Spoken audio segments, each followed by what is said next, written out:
right now on 5 on your side at 10. Dry days, but it's hard to get a longer dry period this time of year. When the next rain chance rolls in and if it impacts your weekend plans. A chance meeting with the Holy Father. I really felt the presence of God. Tonight, a group of local high school students reflect on their audience with the late Pope Francis and the cherished memento they brought home. Our top story, fed up with the violence. My reaction is frustration and disgust. The fight in the streets of North City that escalated to gunfire.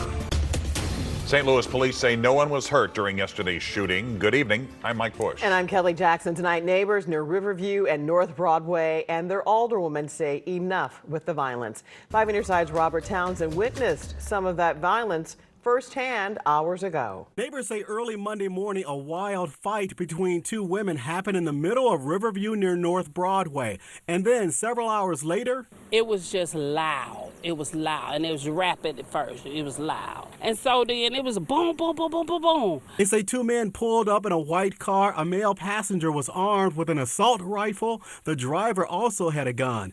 Neighbors say the driver repeatedly fired more than a half dozen shots at people who live on Riverview. Neighbors believe the shooting was in retaliation to the fight earlier that day. We could have been hurt. Neighbors say after the shooting, the two men sped off. The day before, on Easter Sunday, police found these guns, including one that can be converted to a fully automatic, on two teens in a different North Side neighborhood. Nobody was hurt in that shooting. They need to stop shooting and with these guns. My reaction is frustration and disgust. 13th Ward Alderwoman Pam Boyd represents the area near Riverview and Broadway. And people look at this as the norm. This is not normal. And listen to this. Just minutes after we talked to that concerned neighbor, we heard lots of gunshots going off into this neighborhood and then saw one driver firing at another driver. They both then sped down Riverview. And with summer around the corner, the hotter it gets, the worse it gets. Alderwoman Boyd is pleading for community leaders to unite and tackle the gun violence. We need to have those conversations. What do we need to do? What needs to happen to change the mindset of our city? Robert Townsend, 5 on your side. Late this afternoon, St. Louis police confirmed one person was shot on Riverview.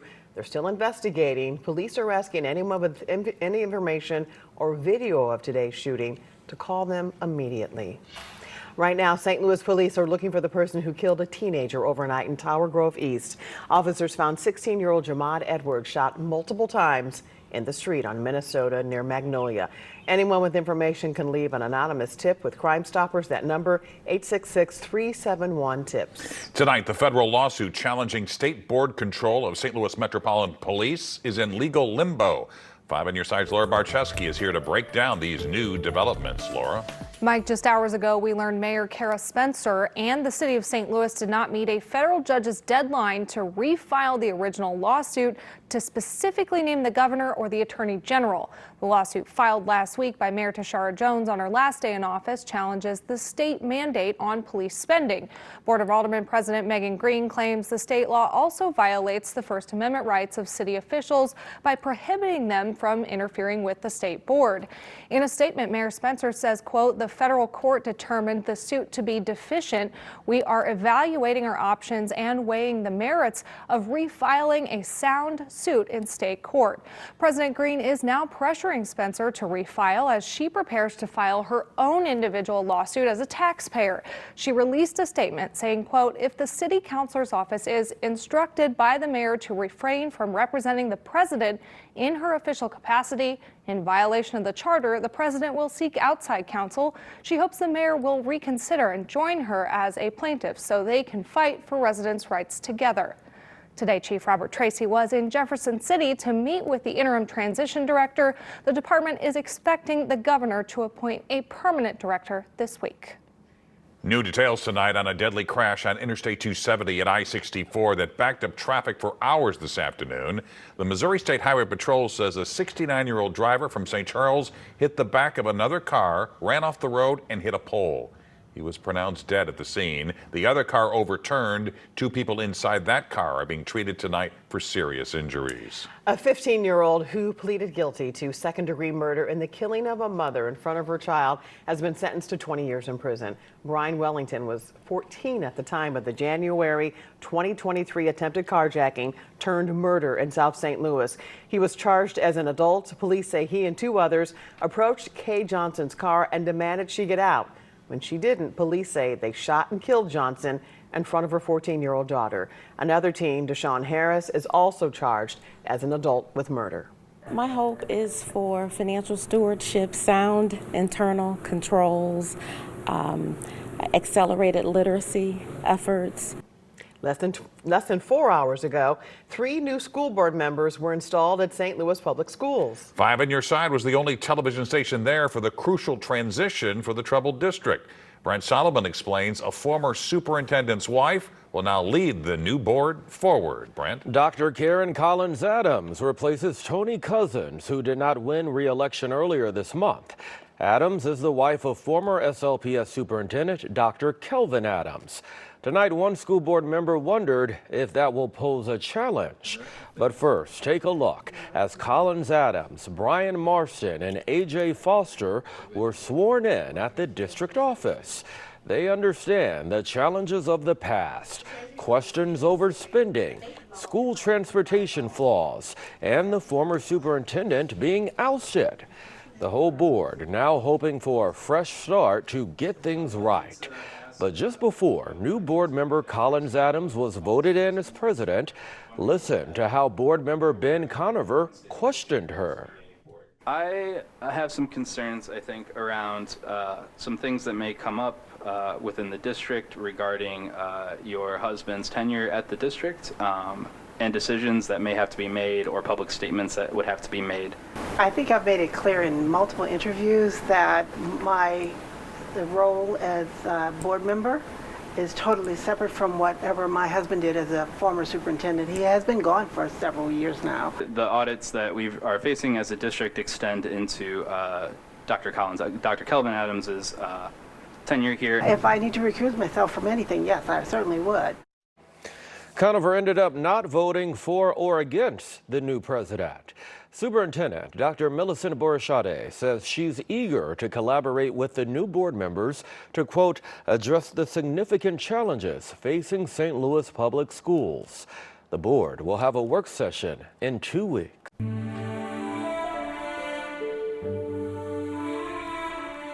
Plans are unfolding for the funeral and burial of Pope Francis. You're taking a live look at the Vatican, where just a few hours from now, the pontiff's body will be moved to St. Peter's Basilica in a procession. Large crowds are expected over the next several days. Members of the public will be able to pay their respects as the Pope's body lies in state through Friday. His funeral is planned for Saturday morning, with several world leaders expected to attend, including President Trump.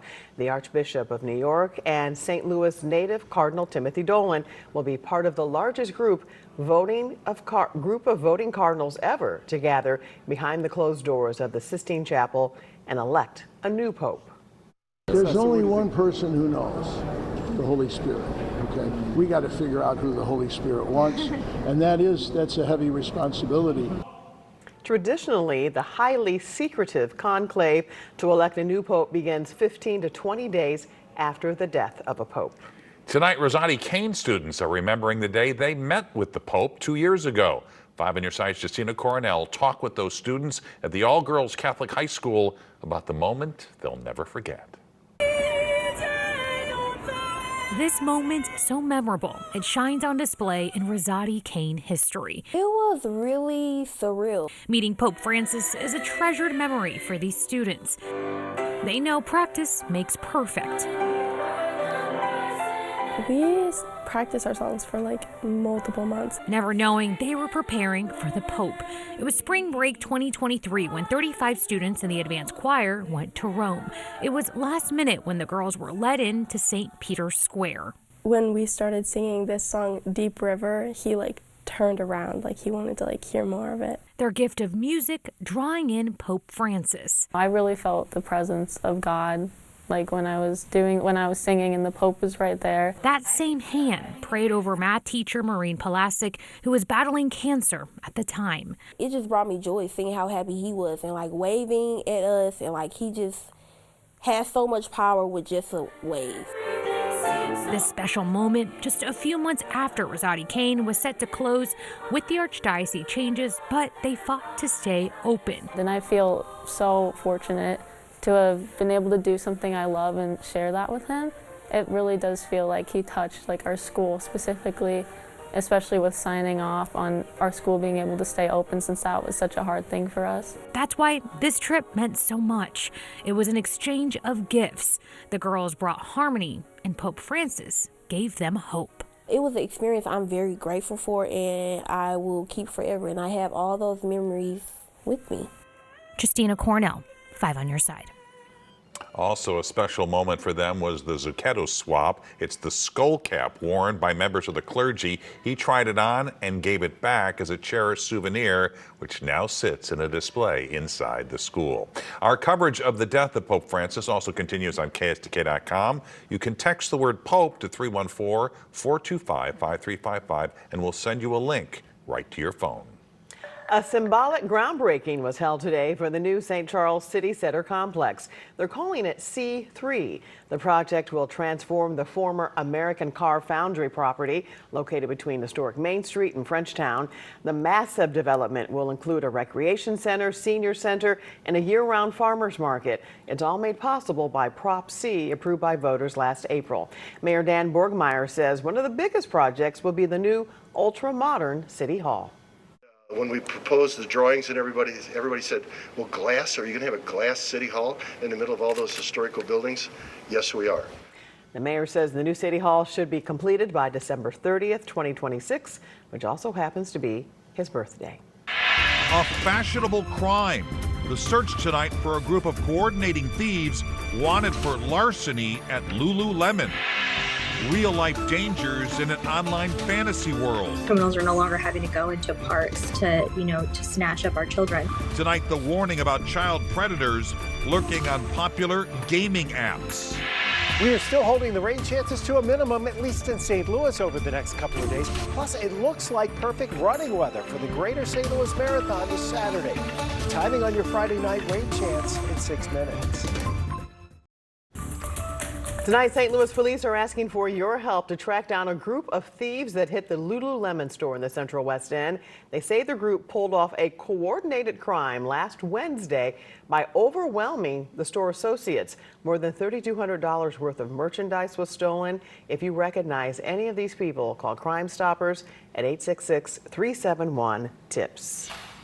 Tonight, we have a warning for parents. Child predators are lurking in the chat rooms of some popular gaming apps. New at 10 reporter Devin Truby looks into some disturbing cases out of California that highlight a nationwide problem. The online world of play pretend is leading to real-world crimes. This week, 27-year-old Matthew Macanto Naval was arrested for kidnapping and unlawful sexual conduct with a minor. According to the Kern County Sheriff, Naval was talking to a 10-year-old girl on gaming apps, Roblox, and Discord before she disappeared from her home and was found 270 miles away with him in Elk Grove. Criminals are no longer having to go into parks to snatch up our children.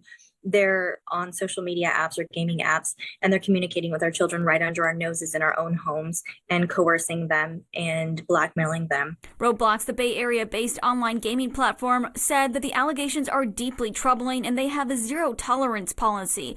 And, quote, we also partner with law enforcement around the world and are working tirelessly to enhance our safety systems, processes, and policies. Discord, a free communication app, also said they have a zero-tolerance policy, and they provided information to the National Center for Missing and Exploited Children and will continue to support law enforcement in this investigation. But this isn't an isolated incident. The Sacramento County Sheriff also involved in a case with a 14-year-old girl missing for almost a year in the first Ebony alert for Sac Sheriff. She and 28-year-old Tariq Xavier Jammer were found in Houston last week after also meeting online. And extremely manipulative. They know how to prey upon the weaknesses of these kids. The Sacramento County Sheriff has an entire task force working to prevent this, internet crimes against children. They received more than 15,000 tips so far this year. We've had here locally where children will get sextorted to the point where they commit suicide. Issues with online gaming platforms Roblox and Discord are nationwide. Most of the kids on Roblox are really kids. I mean, we're talking about 6, 7, 8-year-olds. What we have seen happen is that pedophiles have used Roblox messaging to contact kids and to, over time, kind of groom them into providing salacious photographs on some of the other platforms. That was Devin Truby reporting. Roblox made several policy changes last year, restricting messaging for those under the age of 13, and they added more parental controls. Law enforcement is asking for a dedicated resource within these apps so they can investigate when criminal activity happens on the platform. Just hours ago, Secretary of Health Robert F. Kennedy Jr. announced the federal government will phase out all artificial dyes from the U.S. food supply. They're found in many candy, cereals, drinks, and even some medicine. Studies have shown links to chronic disease and attention problems with children. Under the plan, the FDA will give the food industry until the end of next year to transition to natural alternatives. Today marks 14 years since the Good Friday tornado that hit St. Louis Lambert International Airport and communities on both sides of the river. That EF4 twister reduced homes in Bridgeton to rubble. The airport passengers and airport workers ran for cover as the powerful twister shattered windows, damaged the roof, and even tossed cars outside. Luckily, no one was seriously hurt or killed in the storm. And Chief Meteorologist Scott Connell is here with the weather impact forecast. Scott, I know you remember that Good Friday storm very well. Oh yeah, it was the first time we had ever seen a debris ball right in St. Louis, and now we actually have more advanced tools than what we had back then. At that point, we couldn't look for the debris detector. You saw it as a debris ball. Now we can actually see that debris up in the clouds. So we've made some pretty big advances. Out at Lambert tonight, it is all quiet. Nothing spinning from the sky out there tonight, nor do we expect that over the next few days. Listen, there's going to be some scattered showers and thunderstorm chances here on Friday, and some of us do get wet, but not all of us are going to get a lot of rain. That chance is pretty much all day long. Take the rain gear on Friday, the umbrella, just in case, and you may need a little extra time if it happens to be when you're trying to get around town during the course of the day. But right now, it doesn't look like it's all that widespread, nor does it look like it's all that heavy. Still mild out there tonight. We had our 80-degree temperature this afternoon. Nice to dry out a little bit. We're still in the low 70s right now in St. Louis officially. And that was a pretty good rebound after the morning low of 50. A full 30 degrees today. The average high is where we are right now at 70 degrees for this time of year. Tomorrow's another 80-plus degree day. Should be a pretty bright one. We'll see some clouds on the increase tomorrow, but overall, this generally quiet pattern continues for a couple more days. So tomorrow's pretty quiet. We go into Thursday morning. Once again, starting out in the 50s, above average, back into the 70s by lunchtime. Into the afternoon hours, there'll be a bit more cloud cover around on Thursday. And as the moisture begins to increase, the potential that we'll actually see a couple of spot showers popping up. But once we lose the heat of the day, those showers go away. And so we're just mainly partly cloudy overnight Thursday night. And then Friday, we bring back the chance of storms. So when we're looking at the potential impacts over the next few days, Friday's certainly there with a potential impact for the storm chance. And then we go into next week. It looks like the chances of thunderstorms increase a bit towards Tuesday. And we don't have any weather impact alert days yet, but we are looking at Tuesday to see if Tuesday is going to be one of those days that we need to watch a little closer. Right now, it looks like as we head into Friday morning, maybe a few scattered showers and thunderstorms around in the morning. And then as the cold front swings through during the afternoon, we may kick off a few more scattered showers and thunderstorms. What this is missing, though, is the big oomph, the energy from the winds aloft. And we don't have that, so we don't think severe weather is a problem. Should be a great day on Saturday. Can you believe this is the 25th year for the Greater St. Louis Go St. Louis Marathon? Man, temperatures will be in the 50s when they step that thing off on Saturday morning, and then back to about 69, 70 degrees during the afternoon hours. It's dry on Saturday, not especially bright, but it should be dry. And most of Sunday is on the dry side as well. We'll get into some warm weather again for the beginning of next week and maybe that storm chance on Tuesday. That's one we'll have a further deep dive on tomorrow night. All right. Scott, thanks. Frank is here with sports. Mike, we will hear from a football Cardinal legend. We'll check in on the baseball Cardinals too. And will a St. Louis product be a first-round pick in the NFL draft? We will explore next. And it's True Crime Tuesday on our 5 Plus streaming app. At 10:30, catch Killer Cases, a Dallas love triangle murder. You can watch for free through your Roku, Apple, or Fire TV device.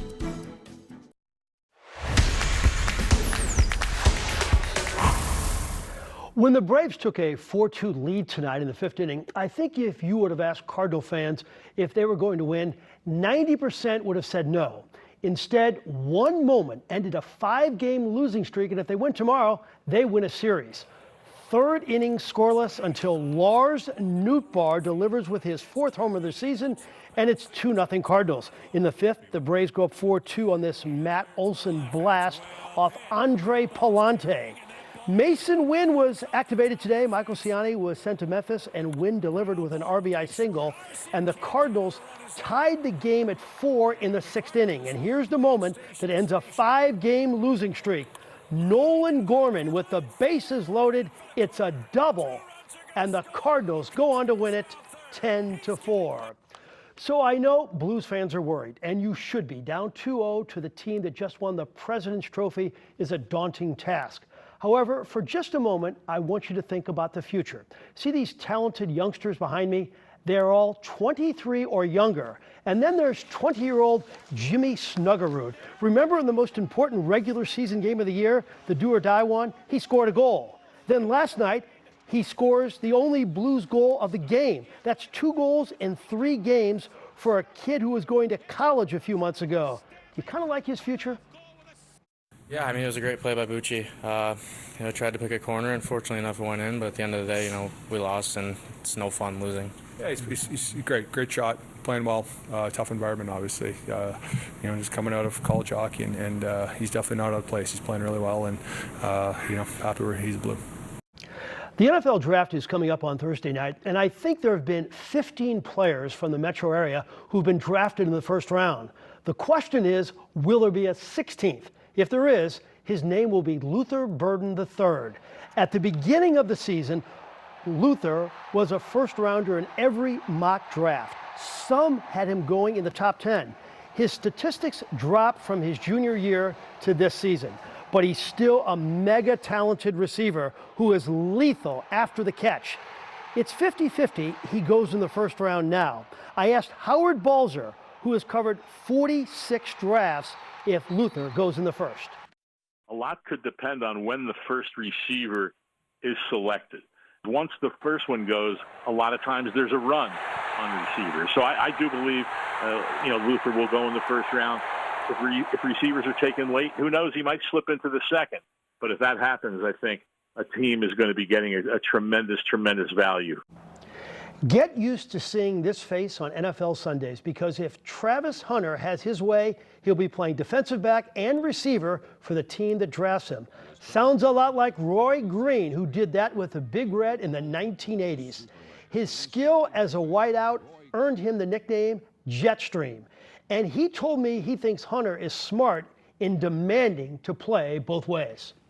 How much is that as part of the agent, because it makes you, a bigger contract expected when you have an opportunity to order both things. It hasn't been done, for quite some time. This contract has got to be some kind of different contract than most of the guys, and he's going to be one of the top ones. So, yeah, I think it has. The more he says, I want to do both, is best for him. Just 4 1/3 innings. And I want you to take a look at this guy. This is Sam Horn. He is the reason to watch Missouri baseball tonight at Missouri State, because he could be the starting quarterback. Yes, that's Sam Horn. Tonight, coming off Tommy John surgery, he threw the first inning of the season. He touched 96 on the gun and had a scoreless frame, but the Bears ripped the Tigers 11-0. Imagine having that kind of talent being a potential starting quarterback and throwing a baseball like that. Yeah, you're talking about a football player that goes both ways and a pitcher who also is the quarterback. Boy, those are some athletes. Yes, Frank, thanks. Well, he's no longer a private jet. The big debut for a big bundle of joy at the St. Louis Zoo. And they're off at Fairmount Park. The 100th season of the live horse racing got underway today. The horses will run every Tuesday at 1:30 and every Saturday at 7:30 through November 1st. New owners are investing $85 million to transform the horse racing track in Collinsville into a racino. Enterprise Center is getting ready to host playoff hockey. Special signage has gone up outside the home of the Blues. Best of 7 series against the Winnipeg Jets shifts to St. Louis now. Game 3 will be Thursday night at 8:30. Game 4 Sunday at noon. Tickets are still available for both games. And the St. Louis Zoo's newest addition made its public debut today.